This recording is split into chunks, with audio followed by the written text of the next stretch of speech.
बिस्मिल्लाहिर्रहमानिर्रहीम। अस्सलाम वालेकुम नाज़रीन। पाकिस्तान क्रिकेट टीम के जो फैंस हैं उनके लिए एक इंतहाई बुरी खबर है, और वो कहते हैं कि कनाडा से मैच के बाद दिल के अरमा आंसुओं में बह गए हैं। और जैसा कि आपको मालूम है कि पाकिस्तान क्रिकेट टीम का ये वतीरा है कि हर वर्ल्ड कप में हमारी यही कहानी होती है, अगर मगर ऐसे वैसे और कुदरत का निज़ाम।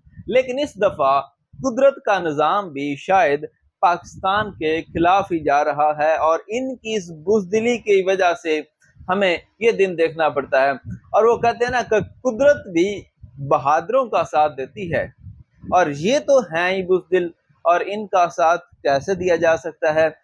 अब एक बुरी खबर आ रही है और बड़ी खबर आ रही है। पाकिस्तान का सफर वर्ल्ड कप में तमाम हो सकता है 14 जून को। जी हाँ नाज़रीन, जहां पे हम ये उम्मीदें लगाकर बैठे हैं कि आयरलैंड जैसी टीम जो है वो अमेरिका को हरा दे और पाकिस्तान के out of the box chances बन जाएं सुपर 8 मरहले में जाने के। वहीं पर अब महकमा मौसमियात ने एक बड़ी पेशगोई कर दी है, और उन्होंने कहा है कि 91% चांसेस हैं कि आयरलैंड और अमेरिका का जो मैच है उसमें बारिश आएगी और तेज तूफान के साथ आएगी।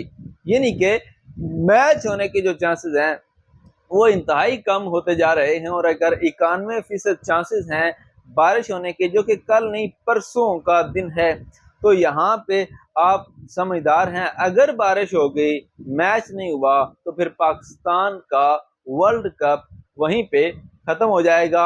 हम उम्मीद करेंगे, दुआ करेंगे कि बारिश ना हो, मैच मुकम्मल हो, आयरलैंड जीते और पाकिस्तान की जो उम्मीदें हैं वो बरकरार रहें।